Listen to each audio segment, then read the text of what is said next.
जगत में समस्या ही समस्या है। पूछ रहे शौनक जी कि हर जगह समस्या है, इसका उपाय क्या है? चलिए, इसका उपाय क्या है? त्रेता युग आया तो भगवान आ गए नारायण, द्वापर आया तो गोविंद भगवान आ गए, कलयुग आया है अब असुरी प्रवृत्तियां यहाँ तो, और यहाँ तो कलयुग क्या है? दिक्कत ये है कि त्रेता युग में रावण दिखाई देता है, द्वापर में कंस दुश्मन दिखाई देता है, पर कलयुग में शत्रु दिखाई नहीं देता। इस पर विशेष ध्यान देना। देवताओं को पता था कि शत्रु कौन है? रावण। राम जी आएंगे, वध कर देंगे। ग्वाल वालों को पता है, ब्रज के लोगों को पता है कि शत्रु कौन है? कंस। गोविंद आएंगे, उद्धार कर देंगे। आओ उद्धार करो। क्यों नहीं आए अब तक? कलयुग में बड़ा मामला गंभीर है। अगर भगवान आ भी जाए तो देखेंगे किसे? क्योंकि अभी शत्रु जो है वो अप्रकट है। कलयुग में हर जगह है वो प्रवृत्तियां जो मनुष्य को शत्रु बना देती है, रावण बना देती है, दुष्ट बना देती है, कभी सज्जन बना देती है, कभी अच्छा बना देती है, कभी बुरा। शत्रु आपके पास बैठा रहता है। पास का मतलब ये नहीं कि आपके पास बैठा हुआ कोई इंसान। शत्रु मतलब इंद्रियों पर जब विजय नहीं रहती, शत्रु मतलब जब आंखों पर विजय नहीं रहती, मन पर विजय नहीं रहता, विचारों पर विजय नहीं रहता, उससे बड़ा शत्रु और कौन होगा? कोई होगा? सामने वाला शत्रु तो आप पर प्रहार करेगा तो आपके शरीर को चोट देगा, लेकिन इंद्रियां जब प्रहार करती है तो 7 पीढ़ियों पर चोट करती है, क्योंकि उसके द्वारा किए हुए कर्म 7 पीढ़ियों को घायल कर देते हैं। हमसे कोई कर्म ऐसा हो जाए, हम झूठ बोल जाएं, हम क्रोध कर जाएं, ये कौन सा शत्रु है? ये पास बैठा होगा और आपको पता भी नहीं चलेगा, और जब तक पता चलेगा तब तक देर। तो अब कलयुग है ये। तो पूछ रहे हैं, हे सूत महाप्राज्ञ, प्रज्ञावान है आप बताइए कलयुग में समस्या का समाधान क्या है? तो सूत जी कहते हैं, स्टेटस याद रखिएगा आज का। तो सूत जी कहते हैं, कलयुग में समस्या का समाधान तपस्या से किया गया है। तपस्या ही हर समस्या का समाधान है। तपस्या, तप। यहाँ गर्मी है, आप तपोगे, कोई बात नहीं, एक डुबकी लगाओगे पता भी नहीं चलेगा गर्मी किधर गई। इस समस्या का समाधान भागीरथ की तपस्या है।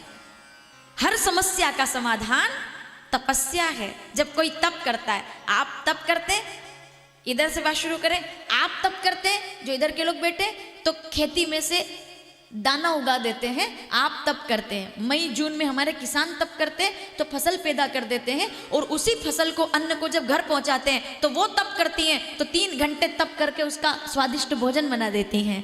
वो अन्न लेकर आते हैं और वो तपती हैं 40 डिग्री के तापमान में। ये तो 7 दिन यहाँ बैठेंगे तो प्लेट हाथ में आएगी,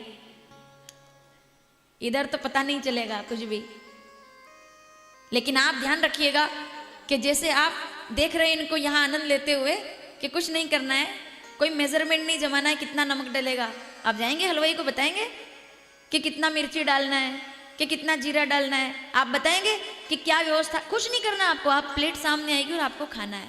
बस मैं जिंदगी भर माताओं के लिए तीर्थ कथा करना चाहती हूँ कि 7 दिन ये मेरा लक्ष्य ये है, और मेरा लक्ष्य है कि इस बार एक समिति बने इस कथा में ऐसी। आज मैंने कहा, अब तक ये कह देते कि ये कर दो वो कर दो, लेकिन अब मेरा अपना कोई ठिकाना नहीं रहता, तो मैं सोचूं कि मैं व्यवस्था कर दूं, तो अब वो नहीं होगा। इस बार इस आयोजन में माताओं की भी एक समिति बनेगी और आपकी भी एक समिति बनेगी, ताकि अगली बार आयोजन हो तो मुझे केवल तारीख बता देना कि हमको कहाँ आना है, पूरी व्यवस्था आप जमाए। क्योंकि अब मेरा लक्ष्य है 12 ज्योतिर्लिंग में कथा करने का। तालियों से बताइए मुझे अगर हमें करना चाहिए 12 ज्योतिर्लिंग।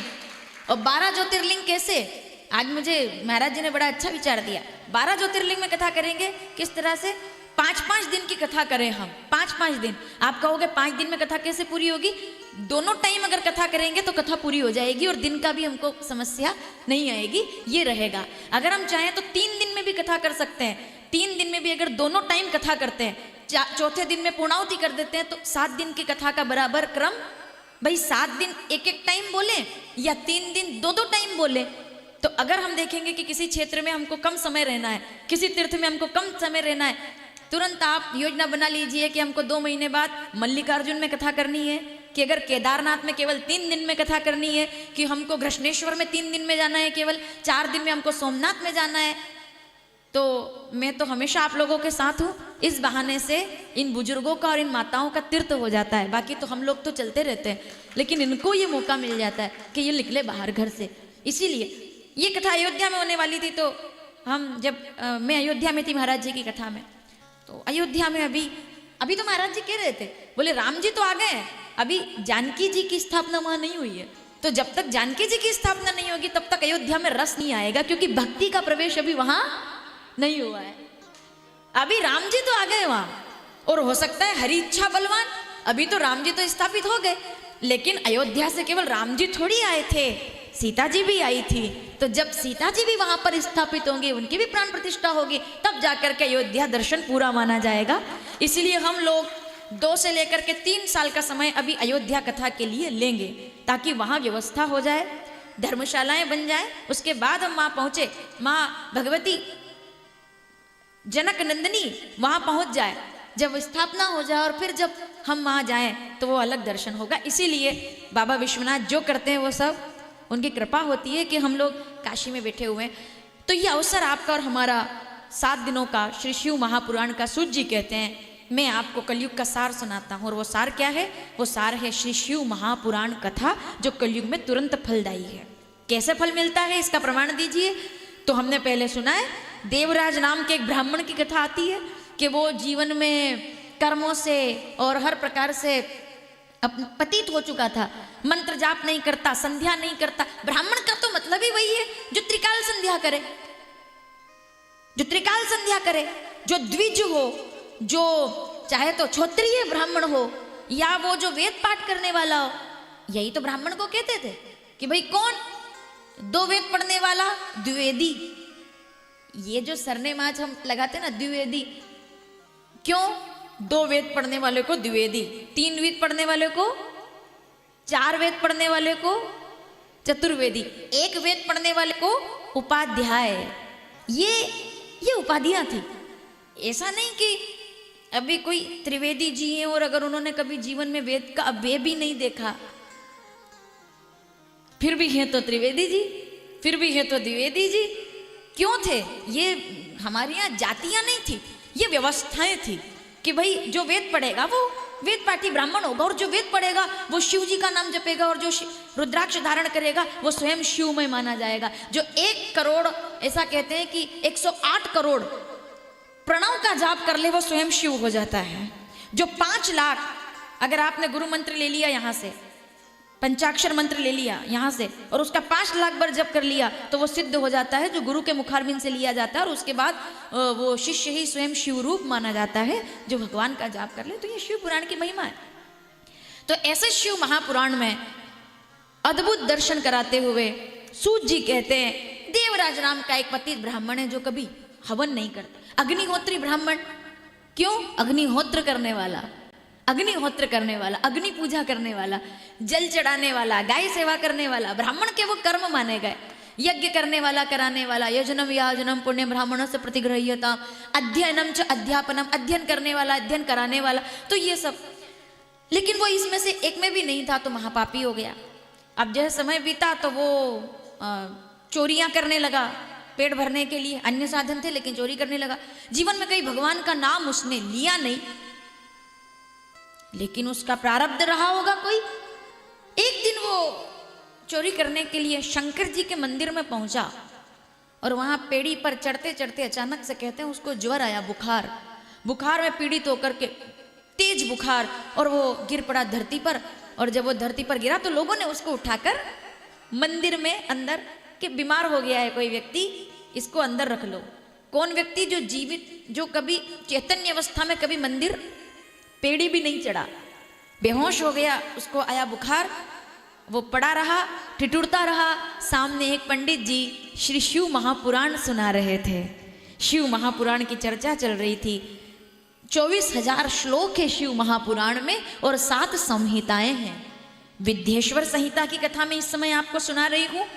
रुद्र संहिता हम लोग आने वाले दिन में सुनेंगे, शतरुद्र संहिता फिर हम सुनेंगे, कोटि रुद्र संहिता फिर हम सुनेंगे, उमा संहिता, कैलाश संहिता और वायवीय संहिता। ये 7 संहिताओं का ज्ञान शिव महापुराण में, करोड़ों मंत्र प्रकट हुए थे।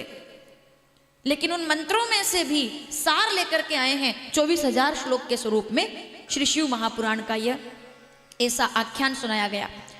तो उसने अचैतन्य था वो, उसके कान में जो नाम पड़ गया शंकर जी का, नमः शिवाय नमः शिवाय नमः। जैसे कोई अध्याय पूरा होता तो वो कहते शंकर भगवान की हर हर हर हर। अब वो कहते तो उसके कान में, अब उसने जीवन में कभी हर हर महादेव नहीं सुना। वैसे करते करते 1 महीना उसके प्राण चले गए, मर गया वो वहीं मंदिर में। लोगों ने उसका संस्कार किया। जैसे ही वो मृत्यु को प्राप्त हुआ तो यमराज आया, पापी इतना था। यमराज आए तो एकदम सब पाश लेकर के उसको बांधने के लिए तैयार।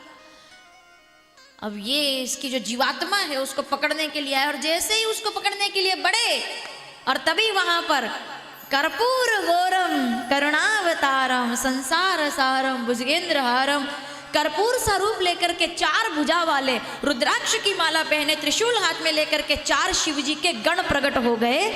बोलिए शंकर भगवान की।